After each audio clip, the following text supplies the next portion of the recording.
Well, it's 10 o'clock, so we'll begin. Let me begin by reading to you just a very short piece from Luke's Gospel. Very familiar words. In those days, Caesar Augustus issued a decree that a census should be taken of the entire Roman world. This was the first census that took place while Quirinius was governor of Syria, and everyone went to their own town to register.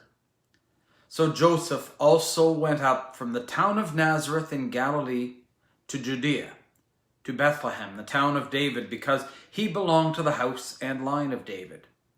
He went there to register with Mary, who was pledged to be married to him and was expecting a child.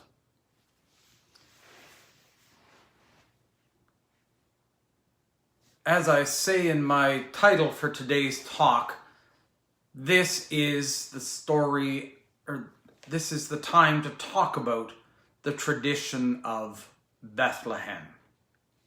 Luke is the only gospel that gives a very, very clear message that the birth happened at Bethlehem. Matthew makes an allusion to it in a quote he takes from the Old Testament, but Luke is the only one who clearly tells us about the journey to Bethlehem. And I think that Luke includes that detail for us for a very important reason. First of all, Luke tells us about a census that causes Joseph at this very tender and important time to have to pick up his family and make that difficult journey to Bethlehem. There is a problem with that, though, because historians, archaeologists, they would all agree that there is no evidence that at the time that Luke is referencing here, there was a census. So why does Luke weave this piece out of whole cloth in order to move the Holy Family to Bethlehem? Well, first of all, yes, Luke needs a reason to move them from their home in Nazareth to Bethlehem because of what Matthew has already said about the birth of Christ. But I think that there's a more important reason for that census still. You see, the census and its reason, taxation, were the power entirely held by Caesar. And that taxation system is the piggy bank of the whole imperial war machine. Luke draws together that census as a way of helping us to see that even there, even in the midst of all the power and authority and control of the domination system, even as the empire orders people around with threat, God is breaking in. And nothing in the power of that domination system can stop the kingdom of God from dawning. I think that's a very important part of what Luke has in his Bethlehem tradition. But I think it goes further still.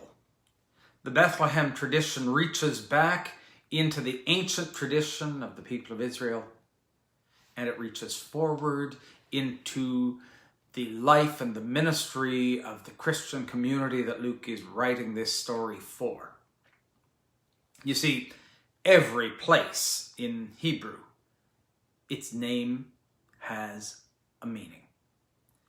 And the Hebrew word Bethlehem literally means the house of bread.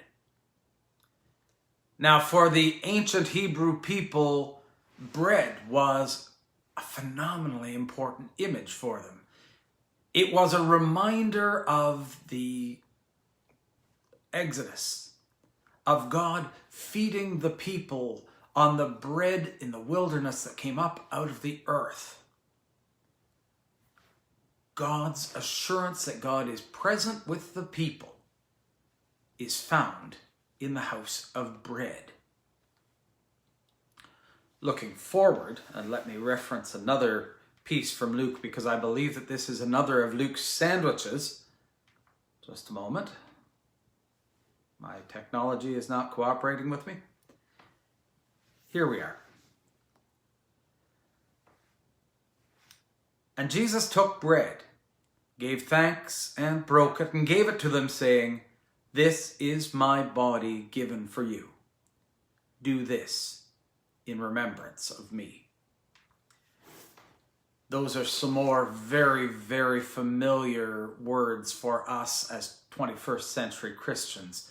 We hear them spoken every time we gather around the table of the Eucharist. We have to pay attention to the Eucharistic image there. There are 4 things that happen to the bread. It is taken, blessed, broken, and given. These are exactly the things that will happen to Jesus. He will be taken. He is blessed by God. He will be broken and given for us. And these are precisely the things that God calls for from us. We have been chosen out of the world. We are taken. We are blessed in baptism. We also will experience brokenness, and we are given to the world as a conduit through which God can continue to spread the kingdom.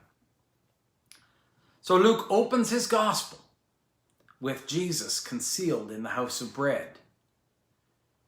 Luke comes to the end of his gospel and the Last Supper, and we find Jesus once again telling us that he will be concealed within the house of bread. It also makes me think that in the middle of Luke, there's a wonderful story of how Jesus has 5,000 people follow him out into the wilderness. And with a meager amount of bread, he manages to feed that whole multitude. Once again, as the people journey through the wilderness, the assurance of God's presence is found in that story in bread. This is absolutely our story.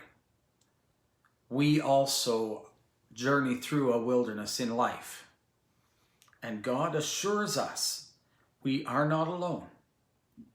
God feeds us for the work we must do with the bread of life.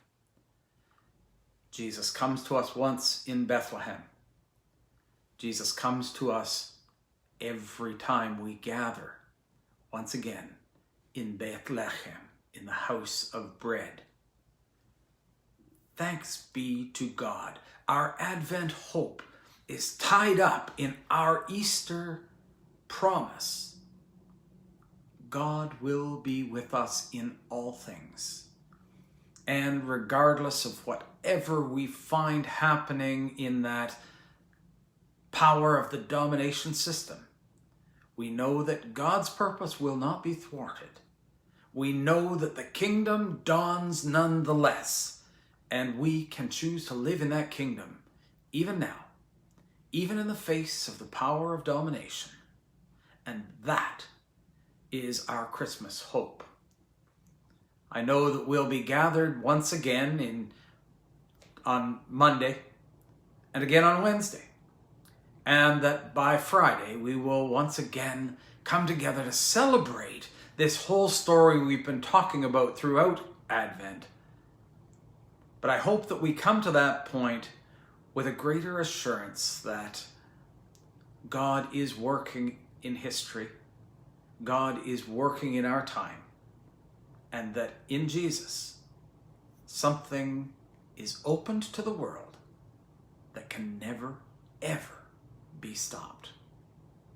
God bless you as you continue on this Advent journey. We'll get together again on Monday, and I believe that I'm going to take a look at John's prologue as we gather on Monday.